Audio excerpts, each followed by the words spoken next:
سر آپ کا بہت بہت شکریہ. آپ کو سر معلوم ہے کہ میں کس طرح آگ کے دریا سے کود کر یہاں تک آیا ہوں. امید ہے کہ آپ مجھے 5-7 منٹ مہربانی کر کے دے دیں گے.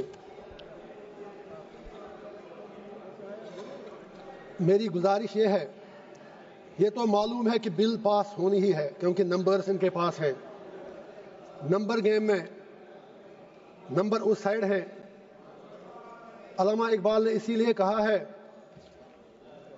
جمہوریت ہے کیسا طرز تماشا جہاں سروں کو گنتے ہیں تولا نہیں کرتے. میں یہ عرض کروں گا، میں اس بل کی ٹوتھ اینڈ نیل مخالفت کرتا ہوں، اس کی اپوزیشن میں کھڑا ہوں، لیکن مجھے صرف 4 باتیں کہنی ہے، وہ مجھے کہنے دیجئے. 3 باتیں مجھے دیش کی بڑی 2 پارٹیوں بی جے پی اور کانگریس سے کہنی ہے. مجھے کسی سے کوئی دشمنی نہیں، کسی سے دوستی بھی نہیں. مجھے دشمنوں نے بھی مارا، دوستوں نے بھی مارا، میں یہی کہوں گا. اور چوتھی بات مجھے ہندوستان کے مسلمانوں سے کہنی ہے، اگر آپ اجازت دیں دیش کے مسلمانوں سے کہنی ہے. Congress with due respect، B J P سے ہمیں دنیا کو پتا ہے کہ بی جے پی کھل کر مسلمانوں کو اپنی اوقات یاد دلاتی ہے. یہ سچائی ہے، اس میں کوئی دو رائے ہے نہیں. لیکن جہاں تک کانگریس کا تعلق ہے، یہ سیکولرزم کے میٹھے رس میں کھنجر ڈال کر مسلمانوں کے پیٹھ کے پیچھے ڈوبتے ہیں. یہ بھی سچائی ہے. نہیں آپ تعلیم مت بجائیں میرے لیے پلیز. آپ مجھے لیبل لگے گا، ابھی تو آپ ناراض ہوئیں گے، میں کچھ اور کہوں گا. Please wait for a minute. تو میری سر یہ گزارش ہے، 3 باتیں میں یاد دلا دوں گا. اکثر اوقات بابری مسجد کا ذکر ہوتا ہے، رام مندر کا ذکر ہوتا ہے. میں I am not on merits, I just want to remind Congress and B J P something, especially Congress, کیونکہ مسلمانوں کا زیادہ ٹھیکہ تو انہوں نے ہی لیا ہے. بابری مسجد کا تالا تو راجیو گاندھی جی نے کھولا، آپ انکار ہی نہیں کر سکتے. باقی عمارت اس پہ ان لوگوں نے بنائی. اسی طرح یو اے پی اے، جس میں سینکڑوں لوگ مر رہے ہیں جیلوں میں، وہ پودا تو کانگریس نے لگایا، اس میں مسلمان ہی مر رہے ہیں زیادہ. انہوں نے اس میں تھوڑا شاخ تراشی کر کے کھاد ڈالی اس کے آگے. تیسرا، آنریبل ہوم منسٹر صاحب نے بالکل صحیح فرمایا، 370 صحیح کہا آپ نے. آپ کے پاس نمبرز ہیں، you can do any thing. لیکن یہ بھی آپ یاد رکھیے، 370 کو کھوکھلا جو کیا وہ تو کانگریس نے ہی کیا. اور جب الیکشن لڑا ابھی عمر صاحب کے ساتھ، انہوں نے 370 کے نام پر ووٹ مانگے.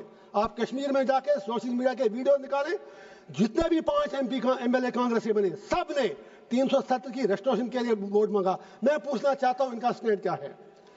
ہوم منسٹر صاحب نے صحیح کہا، کچھ نہیں ہوا. عمر صاحب تو سرکار چلا رہے ہیں جناب، وہ تو ان کے ہاتھ میں. آپ نے جیسے چھوٹے بچے کو کہتے ہیں وہ جب روتا ہے تو آپ اس کو جہاز کا کھلونا دیتے ہیں، وہ جہاز مانگتا ہے. آپ نے اس کے ہاتھ میں کھلونا دیا. وہ تو خود کہتے ہیں کہ میں تو میونسپلٹی کا سی ایم ہوں، انہوں نے خود کہا. اب دوسری بات ہے، ان میں اتنی ہمت بھی نہیں کہ وہ آپ سے یہ کہیں کہ اگر 370 نہیں 35 سے نہیں، کم از کم اسٹیٹ تو واپس دے دیجیے. اس کے لیے بھی ہمیں بھیک مانگنی پڑ رہی ہے. میں آپ سے گزارش کرتا ہوں، اگر if you are really you believe in your principles، آپ نارتھ ایسٹ کے لوگوں سے بات کرتے ہیں، آپ ہر جگہ بات کرتے ہیں، we welcome that.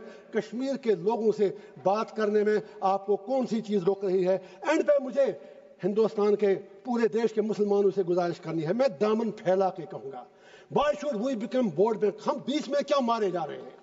ہندوستان کے مسلمان کی اپنی آئیڈینٹی ہے، we are beyond vote bank، we belong to this soil. اور یہ پورا جو ہندوستان ہے اس میں مسلمانوں کا اتنا ہی ادھیکار ہے جتنا ہمارے ہندو بھائیوں کا ہے. why Indian Muslims need to prove their identity, their loyalty and their باقی چیزیں ان کو کیوں بار بار ثابت کرنی پڑتی ہیں؟ مسلمانوں سے میرا ایک ہی آگرہ ہے، یہ نمبر گیم ہے، بیچ میں مارے جا رہے آپ ہو. یہ 80-20 کا معاملہ ہے. آپ اپنی اسٹریٹجی چینج کرو. آپ مہربانی کر کے اپنا فوکس، جو یہاں پر ودوان باقی لوگ بھی بیٹھے ہیں مسلم کمیونٹی سے باہر، میری اپیل ہے کہ آپ مہربانی کر کے اس نمبر گیم میں مت پڑو. آپ یہ لوگ آپ کو زخم دے کر تلوار چلا کے زخمی کرتے ہیں، ووٹ ملتا ہے، اور یہ لوگ ان زخموں پر پھر تھوڑا مرہم یا نمک ڈال کر یہ لوگ ووٹ مانگتے ہیں. آپ بیچ میں مارے کیوں جا رہے ہو علی بھائی؟ یہ آپ کا دیش ہے, نمبر گیم میں آپ نہیں جیت پاؤ گے, اور اگر کل پرائم منسٹر بھی آپ کا بنے گا تو بھی آپ کی تقدیر بدلنے والی نہیں ہے جب تک آپ اپنا انٹراسپیکشن نہیں کرو گے. لاسٹ پر وقف کے حوالے سے میں نے پہلے ہی کہا, میں بل کے بالکل ٹوتھ اینڈ نیل خلاف ہوں, لیکن let Muslims of the country introspect. وقف کی پراپرٹیوں کا ہم نے بھی کہیں غلط تو نہیں ہے. اگر ہم نے کتنے ہسپتال بنائے وقف سے, ہم نے کتنی یونیورسٹیاں بنائی وقف سے, ہم نے کیا کیا وقف سے, ہم نے کتنے کالج اور سکول بنائے, یہ سوچنے کی بات ہے. کیا کچھ لوگ, بس آدھا منٹ لوں گا سر, میری صرف اتنی گزارش ہے, کیا کچھ لوگ وقف کی پراپرٹیاں جو ہیں ان کا درپیوگ, ان کا مس یوز تو نہیں ہو رہا ہے؟ کہیں 50 روپے کرایہ ہے جس کا کرایہ 10,000 20,000 50. I am talking about Jammu and Kashmir. مجھے 6 سال پہلے کی پتہ ہے. ہم کو بھی انٹراسپیکٹ کرنا ہے. واقعی اگر ہم مسلمانوں کے ہمدرد ہیں تو جو وقف کی پراپرٹی ہے اس سے بڑی بڑی یونیورسٹیاں, ہسپتال, college, let us do something for the community, let us do something for the humanity. And پہ ایک ہی شعر کہوں گا علامہ اقبال کا, اپنے علماء کرام کے نام. اقبال کا شعر ہے, اسی سے شروع بھی کیا. ہوئے کس درجہ فقیہان حرم بے توفیق, خود بدلتے نہیں قرآن کو بدلتے ہیں. اور سرکار سے بھی ایک آخری شعر ہے میرا, ہر حکومت ہے آنی جانی, ہے محبت مگر جاویدانی, یہ تخت و تاج تم کو مبارک, ہم دلوں پہ حکومت کریں گے. Thank you sir.